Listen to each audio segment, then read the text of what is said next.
മാന്യപ്രേക്ഷകർക്ക് എൻ്റെ പ്രണാമം. തികച്ചും വ്യത്യസ്തമായിട്ടുള്ള ഒരു ഫിലോസഫിക്കൽ കാര്യം പറയാനാണ് ഈ ചെറിയ സമയം ഞാൻ ഉപയോഗിക്കുന്നത്.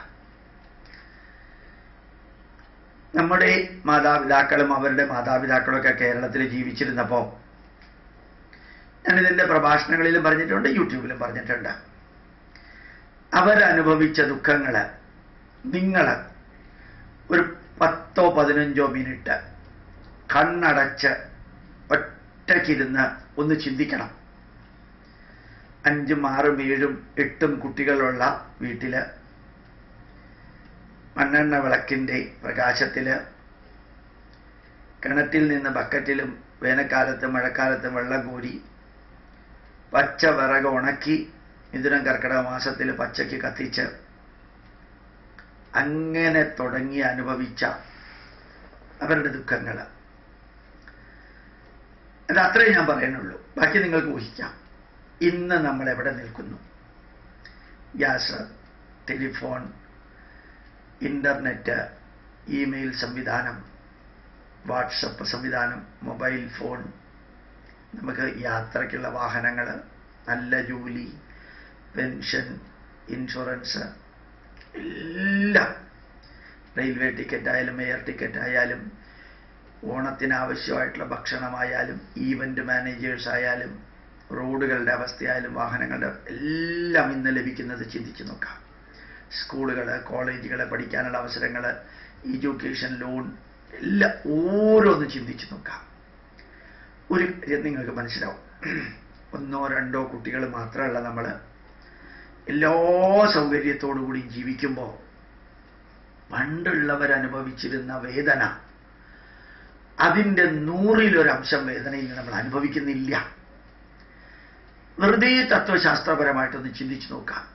പ്രകൃതി പണ്ടുള്ളവർക്ക് കൂടുതൽ വേദന കൊടുക്കുകയും ഇപ്പോഴുള്ളവർക്ക് വേദന കുറവ് കൊടുക്കുകയും ചെയ്തു എന്നുള്ളത് ഒരു ന്യായമായിട്ടുള്ള വീക്ഷണമാണോ? അങ്ങനെ സംഭവിക്കും.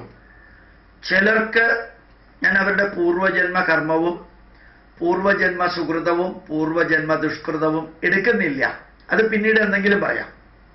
സാധാരണ ഒരു ഗ്രൂപ്പ് മനുഷ്യര് നന്മയും തിന്മയും ചെയ്തിരിക്കുന്നവര് ഒരു കേരളത്തിലെ ജനത എന്ന് ഒരുമിച്ചെടുക്കാം. അന്ന് എത്ര കേരളത്തിലെ ജനത അന്നുണ്ടായിരുന്നു, ഇന്നുണ്ടായിരുന്നു, അതൊക്കെ അവിടെ ഇരിക്കട്ടെ. അന്നത്തെ കേരള ജനതയ്ക്ക് കുറേ അധികം ദുഃഖവും വേദനയും അരക്ഷിതാവസ്ഥയും ഉണ്ടാവുക. ഇന്നത്തെ കേരള ജനതയ്ക്ക് അതൊന്നുമില്ലാത്ത അവസ്ഥ ഉണ്ടാവുക. ഇത് തമ്മിൽ എവിടെയോ ഒരു വൈരുദ്ധ്യമില്ലേ? ഇന്ന് എല്ലാവർക്കും സുഖവും സന്തോഷവും സൗകര്യവും എല്ലാത്തിനുമുള്ള ഫെസിലിറ്റീസും ഉണ്ട്. അന്ന് വളരെയധികം നരകിച്ച യാതന.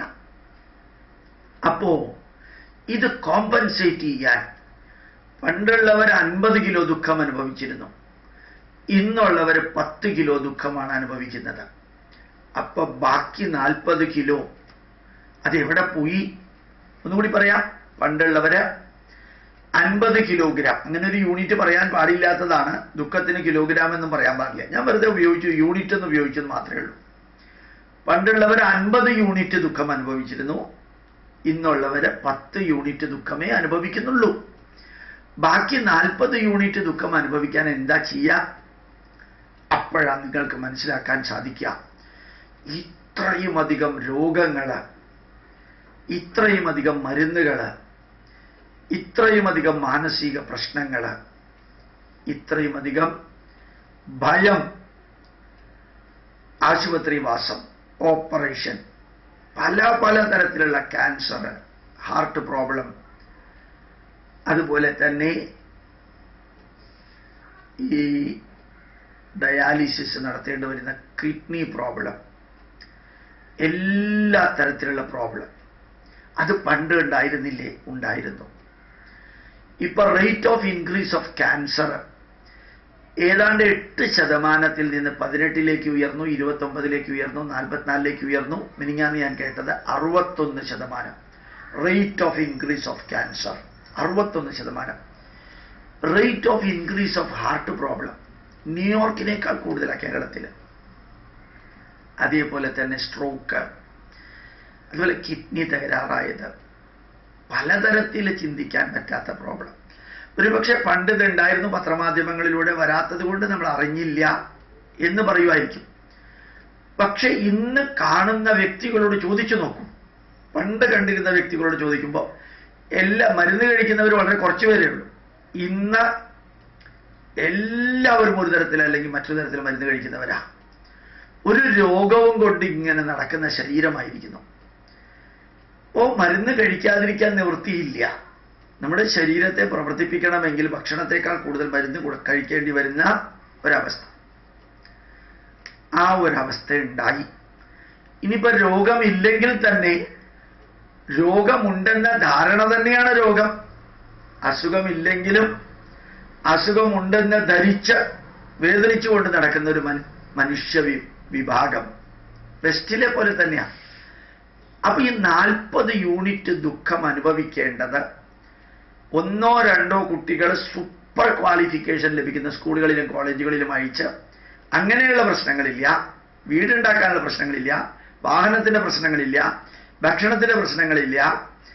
ഈവന്റ് മാനേജേഴ്സ് ഏത് ഉത്തരവാദിത്വം ഏൽപ്പിച്ചാലും അവർ ചെയ്യുന്ന രീതിയിൽ, പൈസ ഉണ്ടെങ്കിൽ ചെയ്യുന്ന രീതിയിൽ, ഏത് ആശുപത്രി വേണമെങ്കിലും അടുത്തുണ്ട്, ഏത് ടൈപ്പ് ഡോക്ടർമാർ വേണമെങ്കിലും അടുത്തുണ്ട്.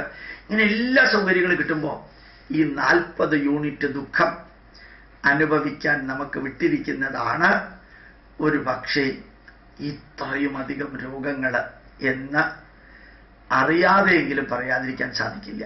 എല്ലാവരുടെ കയ്യിലും മരുന്നുണ്ട്. എപ്പോൾ ഏത് രോഗം ആർക്കാ വരിക എന്ന് അറിഞ്ഞുകൂടാ. ആ ഒരു ലെവലില് ഒന്നുകിൽ നമ്മൾ ഭയപ്പെടുന്നു, അല്ലെങ്കിൽ നമുക്ക് രോഗം ഉണ്ടാവുന്നു, അല്ലെങ്കിൽ രോഗം ഉണ്ടെന്നുള്ള തോന്നലുണ്ടാവുന്നു.